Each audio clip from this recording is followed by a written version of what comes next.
sensuous, mythical embodiments of the yin feminine, mysterious, aquatic beauties with fishbone combs and mirrors who sang haunting songs to lure men to perch on their rocks to either seduce them under the sea or allow themselves to be seduced onto the land. These mythical creatures awaken a deep, mysterious longing in the subconscious of the masculine animus. Mermaids are often portrayed as embodiments of ideal femininity up top. They had this long cascading hair and maybe wore shell bras or were even bare-breasted, and they had these sleek, wet bodies that were reminiscent of the aroused state of feminine sexuality. The mermaid Hetera brings the gifts and intoxicating mysteries of the depth of the unconscious, the unknown, mysterious, haunting songs, deep, soul-gazing eyes, and the caress of a hand that opens other worlds. Depending on the mermaid Hetera and where she is in her journey of self-actualization, she can use the mirror that she's often seen with to awaken the psychic life and the deep emotional recesses of the animus, or play the role of temptress and lure him away from reality. She can either enhance the man's perception of himself or lure his excitement and aroused state away from reality and into the depths of another world. Likewise, the mermaid Hetera, usually as a young maiden, is naive enough that she can be lured or captured in her own spell. And she often allows herself to be taken into the world of the animus, surrendering her sea world and identity completely. The courtship of a mermaid is a high-stakes one. The enchantment by the mermaid to the man and the man to the mermaid is where one or both will lose their identity and a part of their soul. Mermaid companionship is one of enchantment. Both mermaid and man, or anima and animus, are drawn to each other's reflection, seduced by the mysteries of the other and their unique life. Their right relationship of togetherness can only exist in a time between time, at an intersection between the worlds, the ledge of a rock, or the place where the water and the sky and the sand and earth converge. Full integration of the mer into the earthly plane or the man into the deep feminine sea world causes incredible discontent and may even lead to death of part of the individual's soul, individual's world, or even individual his or herself. Yet the spell between them is often so strong, the heart and soul is pulled into the other's world, often resulting in a terrible loss of their own. Each incites the other's excitement and mystery of the other's world and mirror each other's hidden longings, but integration in each other's world comes at dire costs. In some mermaid folktales, these sea maidens were portrayed wearing little red caps. Perhaps that's why Ariel in the Little Mermaid's hair was red. When a man had seduced a mermaid onto the land to come and stay with him, if he stole her red cap and hid it away, she could never return to the sea world. The mermaid then lost her independence and her footing in who she was and where her soul belonged.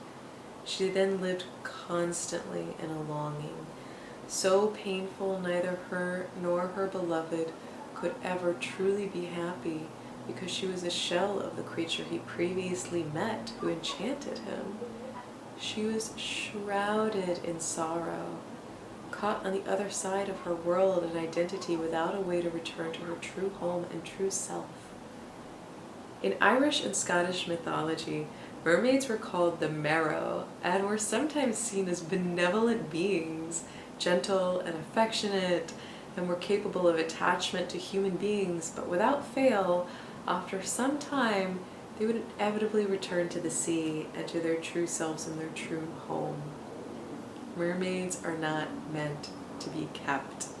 And when one tries to take a mermaid from her home permanently, a part of her dies. Lucky was the mermaid who still possessed her little red cap, or likewise seized it back from the man who stole it from her. She would then be granted a return to herself and her sea. Mermaids represent untamed feminine freedom.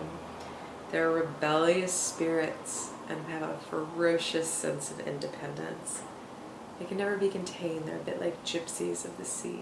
Seizing the cap back is a triumph of the mermaid's own nature. The mermaid nature is governed by the tides.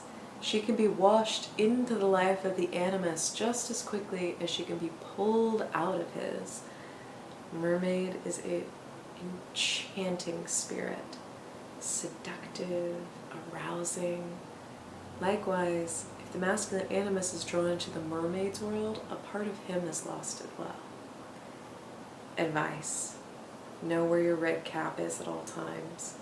Explore your enchantment between the worlds, but keep your tail in the ocean and leave the masculine's feet on the ground. The mermaid's mirror holds the world of mutual enchantment, and for a brief time the lovers may visit each other's worlds, but listen to the call when it's time to return to your world, and likewise your companion to his. Stay as long as you both can breathe. The Mermistress and the Sea Witch. Mermaids and mistresses' roles are not far from each other.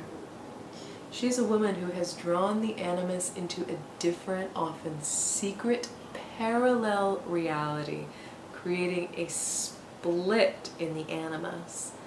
The greedy mistress, seeking her own wholeness, will at times seek to destroy her lover's world by forcing him to surrender it to be with her. This is where the Sea Witch starts to come out. She's part of a mermaid that was probably previously wounded, maybe by the masculine, and is turned into what may or may not sometimes be considered a succubus, or someone who like sucks life force energy and tries to drain energy. Her soul is not happy until the animus has surrendered completely to her, his life, his family, his world.